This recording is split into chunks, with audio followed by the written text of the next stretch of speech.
Oh, it's Bug Snacks.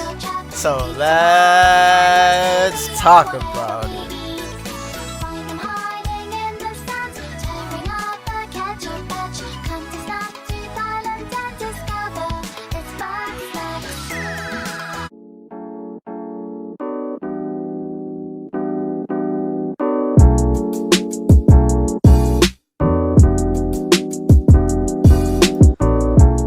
They started off the July Developer Showcase with Rogue Company having a huge, awesome cinematic trailer with a bunch of funny, cool puns, guns, and I loved every second of it. It blew me away with the early access, now available Founders Edition. Become a founder today and pwn some newbies, brothers. If you don't know about Rogue Company, it is a third-person action adventure. Smash 'em up, mash 'em up with the guns, you know what I'm saying? 4-on-4, cross-play, cross-progression, all platforms. Let's get it. Popping 60 FPS everywhere, dudes. What y'all waiting for? I'm about to see y'all on the battlefield. I'm gonna beat that ass, boy. Bring that ass here, boy. I'll beat that ass. You know what I'm saying? After that, we got a surprise announcement with both games, all DLC, 4K, assist mode, new content, all online for the first time, 120 chefs plus over 200 kitchens. Overcooked All You Can Eat is coming to the PS5 and the Xbox Series X later this year. If you want to get your cooking and raging on, gotta get that All You Can Eat, baby. Tsunami popped up and arrives on Smite on August. I probably butchered the name, but you know what I'm saying. He looks dope with the twin swords coming at you with straight fire. And then the best song in the game, the best song out in global economy, is the Bug Snacks song, baby.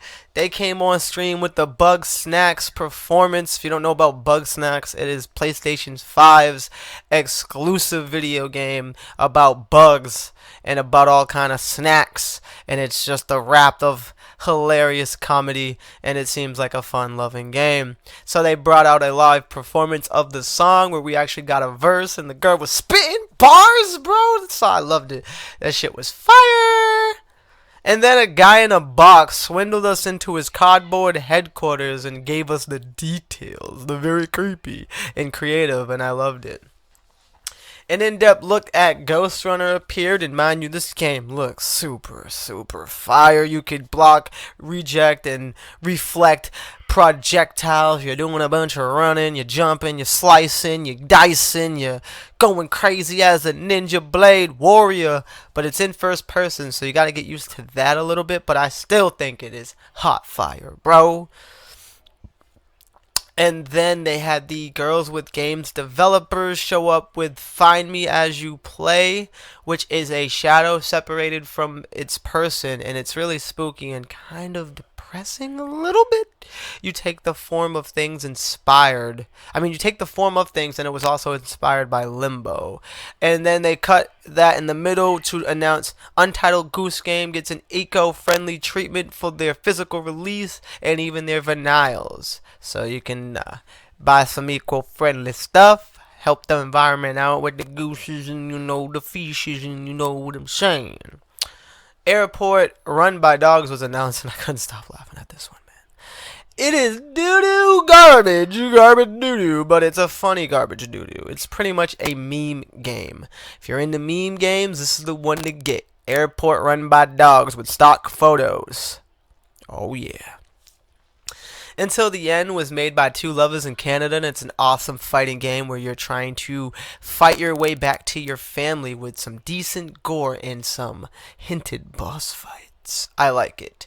Shredded Secrets came back onto the Girls with Games development community with the kids making video games for other people to enjoy and embrace, and it seems to be an anti-bully game where you're playing as four individuals that look like one of them was the bully, and it's trying to give you the feelings of what everybody's going through growing up in school and trying to put an end to it. And it's a cool creative game that kids came up with. You can't hate on it.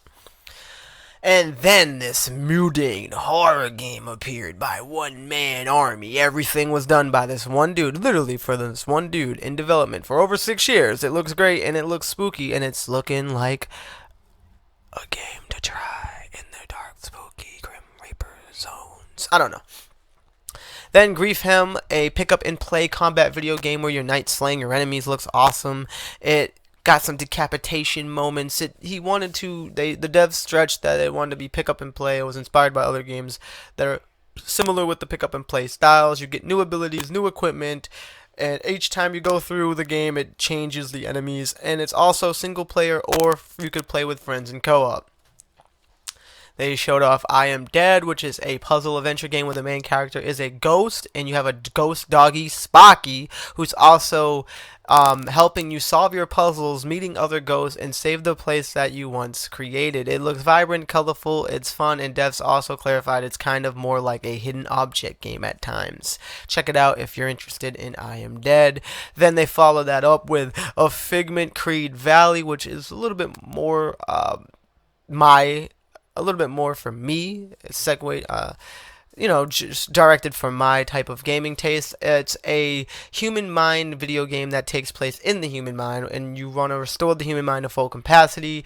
And it's an isometric bird eye view adventure game. Graphics look pretty damn decent. There is humors on it. Example was something about the toilet seat they mentioned, and it seems generally fun to play. Has some actual good game tunes as you fight the mobs and bosses as well, because it is also a mix of a musical. It's really cool. A short, very short, 25 seconds of Alba is coming soon. They literally just showed a quick. Nothing really much about the game, just a quick, sneaky. And then a game that actually really caught my eye, which was Void Train. Void Train is a train first-person shooter where you travel into different dimensions, ravaging loot, salvaging loot, and where people and monsters will try to stop you and take your loot that you've got, and it's up to you to not let that happen. It actually looks like one of those more unique games because you're actually building your train to take it to another dimension. You're crafting guns, and you're like flying around on different trains, and you're shooting different monsters. You're going to different worlds. They wanted to make something unique and new to a first-person shooter genre, and I think they accomplished that. Void Train is something that I actually kind of want to try. And then Cog Mechanus, which is a venture story-driven game, very story-driven game. The graphics look actually really decent. The story seems intriguing, but the gameplay seems boring. And it might not just be for me, but I still might have to give it a shot. You know what I'm saying? From the makers of Fisherman Tale, we're not leaving out a VR title because Mask Maker, an adventure story-driven VR game where you create masks, and really there wasn't much else that they showed about it. The graphics look bright and vibrant, environment seemed sharp and detailed, but we didn't get to see much else in terms of the gameplay. It also isn't coming out until 2021, so gotta mention that. Dreamscaper is an action RPG roguelike where you play as Cassie, coming to terms with your past history. So during the day, you forge relationships with strangers, you meet new friends, which will allow you to unlock powers and elements that you can use at night when you're having nightmares to go to battle, escape the nightmares, or recover your lost memories if you do actually survive. It's actually a really cool, dope idea, and the game actually looks good graphically speaking. It will be coming into early access next month. Finally, the last thing we're going to talk about is Blasphemous is getting some DLC. The first feature to the DLC is New Game Plus mode, which will feature new bosses, a new system, new features, a new quest line, and there's more quality of life improvements. So a lot of that stuff is tied to New Game Plus mode, but the quality of life improvements like teleportation, new executions, NPCs, extra areas, the map got updated a little bit, adding more variety of enemies. It seems like everybody's going to get a taste of something in this new DLC as well. A lot of it is tied to the new Game Plus mode though, so keep that in mind. But another thing to note is that the DLC seems to be free, as what as how I took it with the developers saying that in the video. So if you got Blasphemous and you want to get that free DLC, it seems to be free. If it's not free, then I don't know why they kind of made it seem like it was, but you know, maybe it was just the way they worded it, but it seems like they're giving it away. Anyway, guys, that was pretty much the wrap-up. They closed it with some Ice Cube musical performance, which was kind of cool for like 3 minutes, and I was like, I'm out of here. So make sure you stay up to date on all the latest gaming and tech news and reviews. Smash that like as always. Hit that subscribe button. Stay with your boy over here at NGI. We cooking it up. Are you gonna get Rogue Company? Let me know in the bottom below in the comments. What game interests you the most? Let me know in the comments. Anyway, guys, I'm out of here. I'll see you guys in the next video. God bless and peace.